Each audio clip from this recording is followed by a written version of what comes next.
नमस्कार, मैं ऋषभ शर्मा और आप देख रहे हैं आचरण न्यूज। आइए जानते हैं कुछ मुख्य खबर। दिल्ली में नई सरकार की तस्वीर साफ। जम्मू कश्मीर को राज्य का दर्जा दिलाएंगे पीएम मोदी। पाकिस्तान की रक्षा मंत्री के बयान पर भड़के गृह मंत्री अमित शाह। चर्चाओं में कंगना रनौत की फिल्म इमरजेंसी। हरियाणा विधानसभा चुनाव के लिए बीजेपी ने जारी किया घोषणा पत्र। आइए जानते हैं इस सारी खबरों को विस्तार से। दिल्ली में नई सरकार की तस्वीर साफ हो गई है। अतिशी संघ 5 मंत्री लेंगे शपथ। दिल्ली में जल्दी ही नई सरकार बनने जा रही है। नई सरकार में कौन कौन होगा, इसकी तस्वीर भी साफ हो गई। आम आदमी पार्टी की नेता अतिशी 21 सितंबर को मुख्यमंत्री पद की शपथ लेंगी। कुछ महीने के बाद विधानसभा चुनाव होने की वजह से इस बात पर भी जोर दिया गया है कि सभी वर्गों के लोगों को मंत्रिमंडल में प्रतिनिधित्व मिले। इस बीच सूत्रों ने बताया कि दिल्ली में गोपाल राय, कैलाश गहलोत, सौरभ भारद्वाज और इमरान हुसैन कैबिनेट मंत्री की शपथ लेंगे। वहीं नए चेहरे के तौर पर मुकेश अहलावत मंत्री बनेंगे। मुकेश अहलावत दलित समाज से आते हैं। सुल्तानपुर माजरा से आम आदमी पार्टी विधायक हैं। अहलावत पहली बार के विधायक हैं। निर्वित्तमान मंत्रिमंडल में गोपाल राय, कैलाश गहलोत, सौरभ भारद्वाज और इमरान हुसैन शामिल हैं। निर्वित्तमान केजरीवाल कैबिनेट में कोई भी दलित मंत्री नहीं था। ऐसा इसलिए क्योंकि राजेंद्र पाल गौतम ने एक बयान को लेकर विवाद में आने के बाद पद से इस्तीफा दे दिया था। उनके स्थान पर राजकुमार आनंद को मंत्री बनाया गया, लेकिन लोकसभा चुनाव से पहले उन्होंने मंत्री पद से त्याग पत्र दे दिया। उसके बाद से अरविंद केजरीवाल सरकार में दलित समुदाय से कोई मंत्री नहीं था। दलित चेहरे के तौर पर विशेष रवि और कुलदीप कुमार को भी नाम आया था, लेकिन रेस में अहलावत आगे निकल गए। लोकसभा चुनाव के दौरान भी नॉर्थ वेस्ट दिल्ली से उम्मीदवार के तौर पर मुकेश अहलावत का नाम चर्चा में था। हालांकि गठबंधन की वजह से ये सीट कांग्रेस को चली गई। बता दें, अहलावत ने 2020 के विधानसभा चुनाव में बीजेपी के उम्मीदवार रामचंद्र चावड़िया को हराया था। तीसरे स्थान पर कांग्रेस उम्मीदवार जय किशन रहे थे। मुकेश अहलावत को 74,573 वोट मिले थे। वहीं चावड़िया को 26,521 वोट और कांग्रेस उम्मीदवार को 9,033 वोट मिले।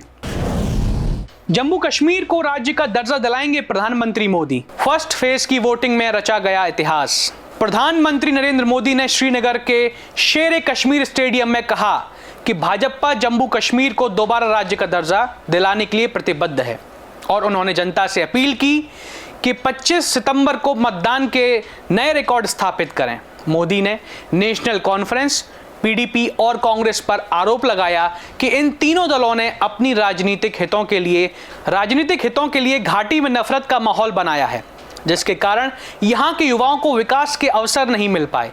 ये पिछले 6 दिनों में पीएम मोदी का कश्मीर का दूसरा दौरा है। पहले उन्होंने 14 सितंबर को डोडा का दौरा किया था।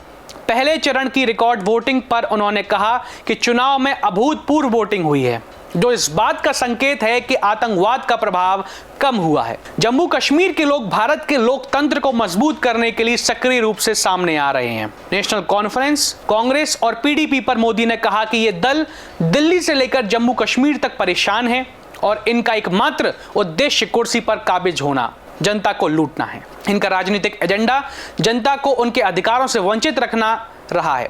कश्मीर के युवाओं पर उन्होंने कहा कि जिन नौजवानों को आगे बढ़ाने का अवसर नहीं मिला, वे अब अपने हक के लिए खड़े हो रहे हैं।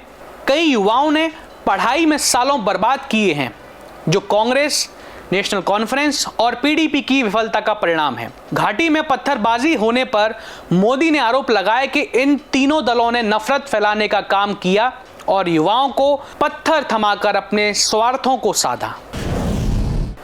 पाकिस्तान की रक्षा मंत्री के बयान पर भड़के गृह मंत्री अमित शाह। पाकिस्तान और कांग्रेस का एजेंडा एक। पाकिस्तान ने रक्षा मंत्री ख्वाजा आसिफ के जम्मू कश्मीर पर दिए बयान पर बखेड़ा खड़ा हो गया।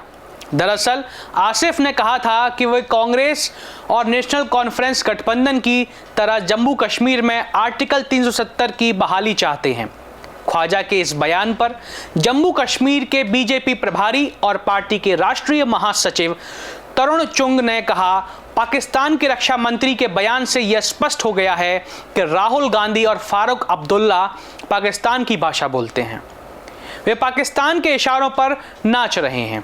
जम्मू कश्मीर में कांग्रेस और नेशनल कॉन्फ्रेंस मिलकर चुनाव लड़ रहे हैं और दोनों दलों के गठबंधन ने राज्य में 370 की बहाली को चुनावी मुद्दा बनाया है।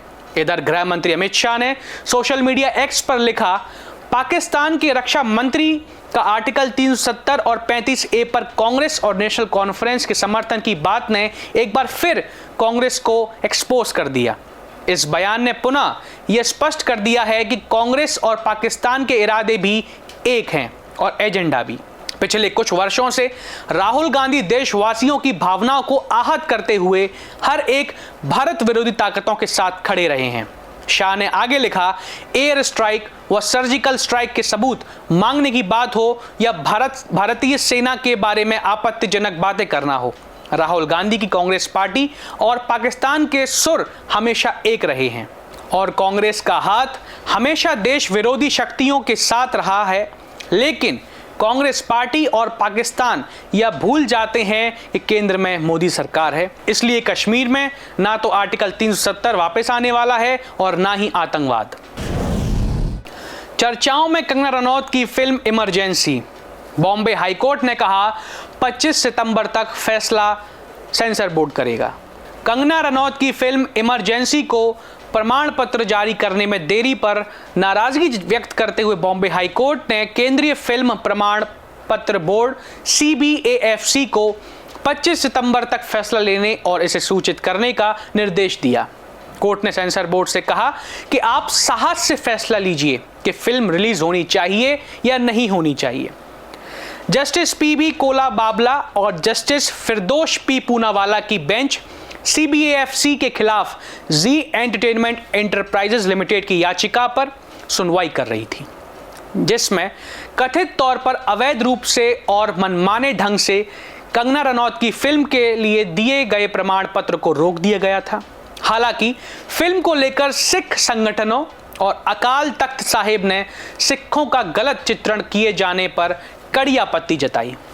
बॉम्बे हाईकोर्ट ने कहा, प्रमाण पत्र जारी करने में देरी को रोकना होगा क्योंकि इससे अभिव्यक्ति की स्वतंत्रता और रचनात्मक स्वतंत्रता में कमी आएगी और फिल्म रिलीज होने में जितना अधिक समय लगेगा, निर्माताओं पर भारी वित्तीय बोझ पड़ेगा। कोर्ट ने यह भी कहा, आप में यह कहने का साहस होना चाहिए कि यह फिल्म रिलीज नहीं होगी। हम स्टैंड की सराहना और जांच करेंगे। हम नहीं चाहते CBAFC बाधा डाले। 25 सितंबर तक किसी न किसी तरह निर्णय लें।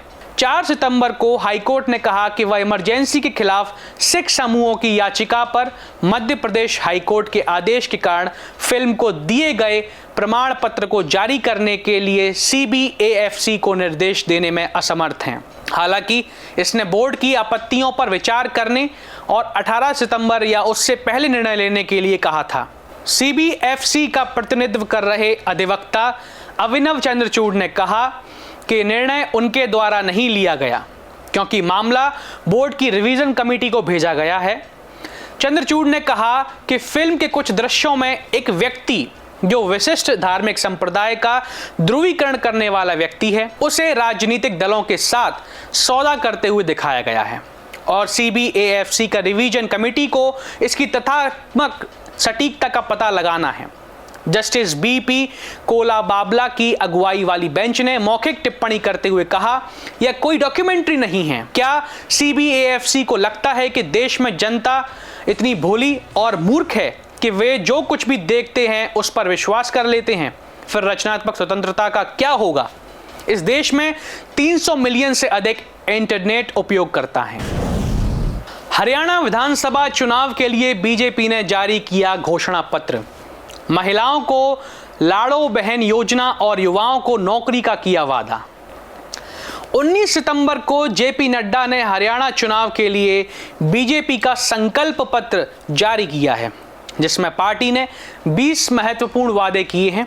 इस अवसर पर मुख्यमंत्री नायाब सिंह सैनी और प्रदेश अध्यक्ष मोहन लाल बड़ौली भी मौजूद थे। संकल्प पत्र का उद्देश्य राज्य की महिलाओं और युवाओं को सशक्त करना है, लाड़ो लक्ष्मी योजना के तहत सभी महिलाओं को हर महीने 2100 वित्तीय सहायता देने का वादा किया गया है। इसके साथ ही 10 नए औद्योगिक शहरों का निर्माण किया जाएगा, जिसके प्रति शहर 50,000 स्थानीय युवाओं को रोजगार मिलने की उम्मीद है। बीजेपी ने बेरोजगारी के मुद्दे पर विशेष ध्यान दिया है। संकल्प पत्र में 2 लाख युवाओं को बिना किसी खर्च के सरकारी नौकरी देने का वादा किया गया है। साथ ही 5 लाख युवाओं के लिए रोजगार के अन्य अवसर प्रदान किए जाएंगे। स्वास्थ्य सेवाओं के क्षेत्र में चिरायु आयुष्मान योजना के तहत हर परिवार को 10 लाख रुपए का मुफ्त इलाज मिलेगा और 70 वर्ष से ऊपर के बुजुर्गों को अतिरिक्त 5 लाख का इलाज उपलब्ध होगा। अन्य वादों में सरकारी अस्पतालों में डायलिसिस और सभी अस्पतालों में डायग्नोसिस मुफ्त करना, हर जिले में ओलंपिक खेलों की नर्सरी स्थापित करना और ग्रामीण छात्राओं को स्कूटर प्रदान करना शामिल है। इसके अतिरिक्त ओबीसी और एससी विद्यार्थियों को मेडिकल और इंजीनियरिंग की पूर्ण छात्रवृत्ति दी जाएगी। यह संकल्प पत्र हरियाणा के विकास के लिए एक समग्र दृष्टिकोण प्रस्तुत करता है, जिससे राज्य में शिक्षा, स्वास्थ्य और रोजगार के क्षेत्र में सकारात्मक बदलाव की संभावना है। देश दुनिया की सभी खबरें देखने के लिए जुड़े रहिए आचरण न्यूज से। आचरण न्यूज, हर कदम आपके साथ।